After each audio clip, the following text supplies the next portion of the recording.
Hello, and thank you for choosing to watch this video. This is number 18 in the What If Fantasy Model Box Top Artwork videos, which features original artwork imagining what model kits of famous and not so famous film and TV shows might have looked like. Thunderbirds was the jewel in the crown of the Anderson shows, and Captain Scarlet and the Mysterons was the follow-up. And, it was a big change in direction. It's much more somber in tone, and it's got a revamped sort of aesthetic. The puppets properly proportioned, and I think there's general intention across the show to make it more believable. Gone is the sort of gee-whiz rocket ship and ray gun type future seen in Stingray and Thunderbirds, and now we're sort of into more of a NASA Cold War type of world. But as with all of the Supermarination shows, this was made at a very, very high level and did have a lot of hardware in there. Now, just to get this out of the way, now Airfix at the time was massively successful, producing lots of kits, and they made a 1/72nd scale model kit of the Angel Interceptor, which was one of the sort of big featured vehicles in the show. This has been released and re-released sort of over the years since 1968. I'm not sure that it's ever been out of production for more than a year or two, and it's recently been revamped and has sort of very thorough marking sheet, decal sheet. They did this really great kit, but that's all they did. It's surprising that they, having got whatever licensing agreement, they only did this plane from Captain Scarlet. They didn't do any of the other vehicles, and they didn't do any of the other series. They're only the Eagle transporter and the Hawk spaceship from Space 1999, several years later in the mid-70s. Frankly, the Eagle is a terrible kit. Anyway, so like Thunderbirds, Captain Scarlet had a futuristic setting and included an array of regular futuristic hardware. The premise is that non-corporeal aliens, who are known as Mysterons, from the planet Mars, seek revenge for an unprovoked attack on their base. The organization Spectrum here on Earth are charged with defending the Earth from the Mysterons. Each week the Mysterons would threaten to destroy or impede something, getting their retaliation in a slow war of nerves. And Spectrum were based on this giant flying aircraft carrier known as Cloud Base, and this is where the aforementioned Angel aircraft were based and operated from. Cloud Base always looked impressive. It was a great design, and it basically just hovered in place in a static position. I think there's one episode only where it moves to a different location, and you do see these sort of thrusters come to life, and it kind of flies along horizontally. By my reckoning, it's 690 feet in length, so it seems like a 1/600th scale kit would come in at about 14 inches or 36 centimeters long, so a pretty decent size. And I think it would come with Angel fighters that were appropriately scaled, and the Spectrum passenger jet that was also a sort of regular in the show. There were always 3 planes on the flight deck, even though there were 5 Angel pilots. You never saw them being put in place. There is a landing pad that kind of tilts up at an angle for when the Angels come back and come into land. They kind of just sort of land on that sort of vertically. But Cloud Base was cool. You only ever saw it in a handful of shots. It was sort of like Thunderbird 5 in Thunderbirds. There weren't that many different angles of it.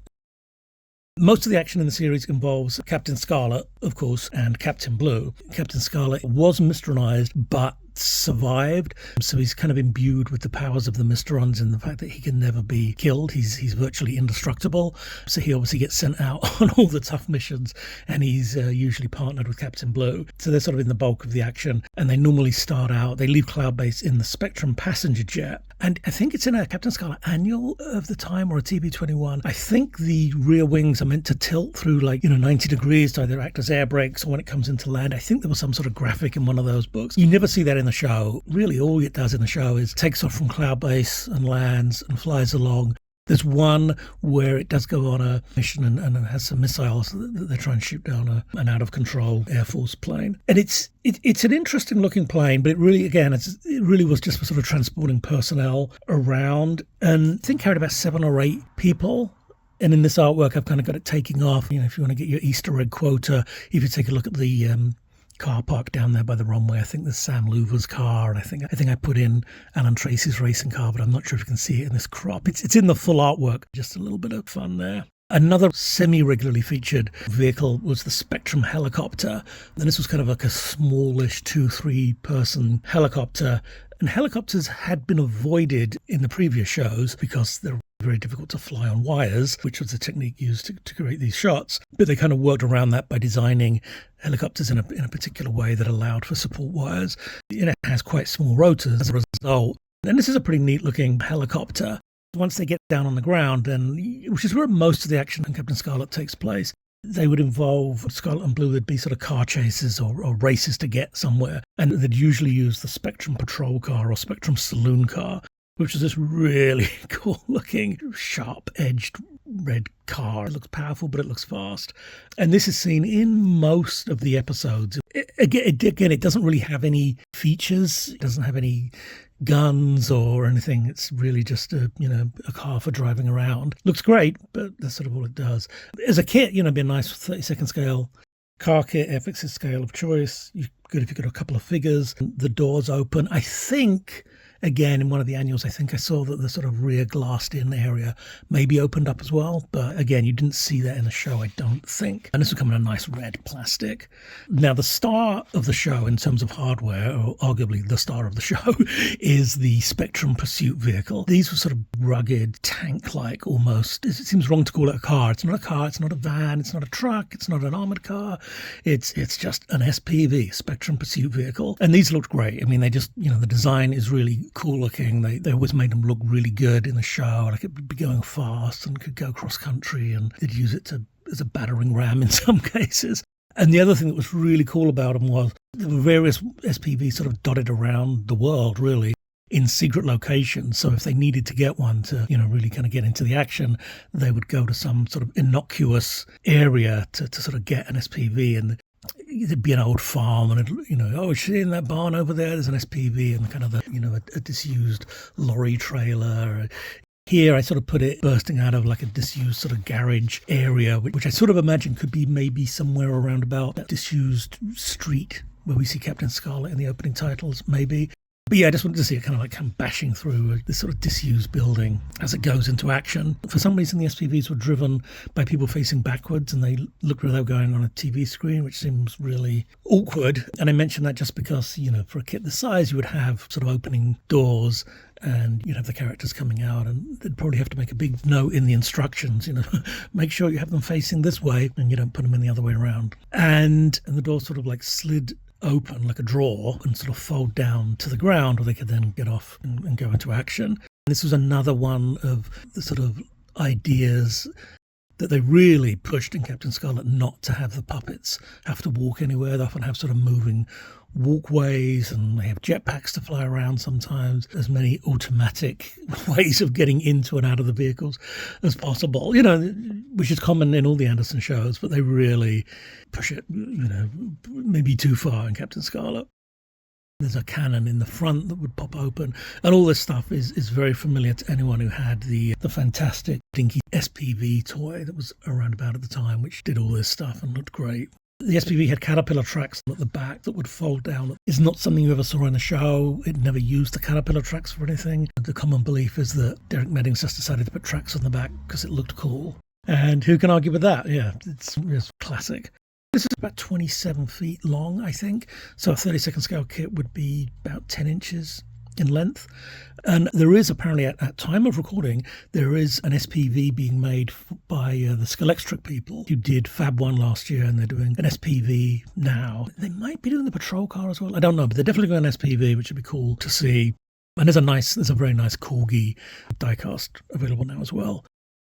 Then the maximum security vehicle, which was also made as a Dinky toy, which is odd. They did that and the patrol car and the SPV. But the MSV really, I think it's literally only seen in 3 episodes, maybe a bit more than that, but it's really not seen very much. And it looks great, though. It's such a shame because it's such a cool-looking, brilliant Mike Trim design. And I think it's really intended for sort of moving valuable cargo or VIPs around safely. In this box up, I've sort of painted it in a dark, murky street, sort of around the corner from where the opening titles happen, maybe. Again, doesn't do too much, which is a shame, but great looking vehicle, and again would have come in grey or silver or white plastic. The Dinky one was white, but I think if you watch the show, it's kind of silvery colour. Each week, the Mistrans had a new scheme as part of their sort of retaliation, and this was announced at the start of each episode, and often involved the destruction and then reconstruction of an aircraft. vehicle or a place or a person even. It was all quite sinister and very creepy, and the thing would get destroyed and then you would see the wreckage, in some cases the dead body literally on screen with these two green glowing rings that would sort of travel and crawl over the wreckage with this eerie, very eerie sort of electronic music. And then you then cut and you'd see the thing back as it was prior to the accident, and it would just be under Mistron control. Really, really cool. When I think about the show, you think, oh yeah, there's all that stuff in Captain Scarlet, but then in sort of putting down a list of, okay, what kits would you like to see? There's a lot of stuff that's really sort of just not really seen a whole lot. It would focus a lot more sort of on the people who were sort of often, tight-lipped, stern-faced professional types and weren't really terribly interesting. All that aside, in the imaginary world of making imaginary kits based on Captain Scarlet, there would be a few guest vehicles that you'd really want to see. One of the first videos I did, I included kits from the two sort of very memorable episodes, which are set on the moon, Lunarville 7 and Crater 101. And in those, you see this kind of weird thing they use for getting around the moon called a moon hopper, which hops along the moon, but futuristic. And then a lunar tank, which is a much more conventional sort of Gerry Anderson tracked vehicle that drives around. And then they have another smaller vehicle, the lunar tractor, that Captain Scarlet, Lieutenant Green and Captain Blue used to investigate the Mysteron activity in Crater 101. That was a neat little vehicle, and I'd put that in a box in a sort of dogfight double with one of the weird Mysteron machines, which I don't know what they were called. I called it a Mysteron Defender, just for fun. So those are sort of really memorable. And then another memorable episode was called Traitor, that involves a training outpost that used Spectrum hovercraft to get around the Australian outback. And those hovercrafts are great. That was definitely one of the ones you remembered as a kid, like, oh, it's the one with the hovercraft. So yeah, that's in video number 7. The other kit, I think it's referred to sort of online and in the fandom as the Yellow Fox security truck or something. Anyway, it's a sort of yellow oil tanker thing that they use to sort of move people around incognito, and that was actually a redressed model of the Superon tankers and transporters from Thunderbird's Path of Destruction. Now, there's a couple more to add here. So one of the most memorable Mistronized machines was the DT-19 airliner. This is sort of a memorable aircraft from the episode Winged Assassin. I guess the memo about let's create a more realistic world, didn't get circulated in time for this one, because this thing definitely does not look very likely as a designer. It's huge. It's like a 200-foot long triple deck airliner. It looks more like an ocean liner, but it's memorable. It is featured a lot in the show, and there's a great scene where it's sort of taxiing along and Captain Scarlet sort of rams its undercarriage in an SPV, which is great. I've done a lot of these box tops, and I'm always looking to find ways of showing the aircraft in a different way. And because the DT-19 is not going to win any beauty contests, a nod to the episode, and painted it in this nighttime scene, kind of at an airport, just to kind of show how huge it is. There's some ground crew around, and I put a couple of those blue and white lorries that are seen in a couple of episodes, kind of liven it up. I was inspired by some of the old Revell and Aurora box arts from the 60s, and some sort of aviation. I just love that kind of, it's so dark and everything's in that sort of sodium lit light, or it's just illuminated from the interior lighting of the buildings. So yeah, I just wanted to come up with a really interesting way to kind of show this thing. Another episode that's, I think, one of the better ones is White as Snow. And in this episode, Colonel White, who's the head of Spectrum, puts himself into exile to evade a Mysteron threat, basically have him killed. He wants to be away from Cloud Base and all the other people so that they're not collateral damage in the thing. So he hides out aboard this nuclear submarine, the USS Panther. It's a rather routine-looking submarine. It looks sort of futuristic, but it's a submarine. It's a far cry from Stingray and Thunderbird 4. But it's a memorable episode, and I thought it'd be fun to imagine it as a kit. The model appears in the show as a revamp of the submarine Reaper that appeared in the Thunderbirds episode Atlantic Inferno. It's pretty much the same. It has a slightly different conning tower or sail and a maybe slightly different paint job, and that had sort of missiles sort of attached to the outside like a fighter plane, whereas this doesn't. I've got it here firing a torpedo because that's what submarines do. There's a couple of episodes of Joe 90 and Secret Service. I thought, I wonder if they use the same model too. But surprisingly, those are actually new models, just for those little pieces. I felt sure it would have been the same one. But anyway, there you have it. Captain Scarlet and the Mistrans. It's a really good show. It's Gerry Anderson, so it has lots of merit to it. For me, it doesn't quite have the zing of the other shows, certainly of Thunderbirds and of Stingray even, and even Joe 90. There's more satisfying episodes. I think Captain Scarlet always felt like there's something kind of missing, and it just should have been done with live action.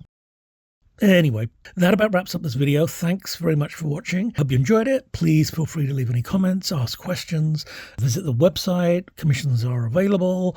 Check out the new video. I'm doing actual boxes of these kits are made to order, so check that out. Thanks again for watching, and remember, Captain Scarlet is indestructible. You are not. Remember this. Do not try to imitate him. Anyway, that's about it. Thanks for watching, and I'll see you soon. Bye-bye.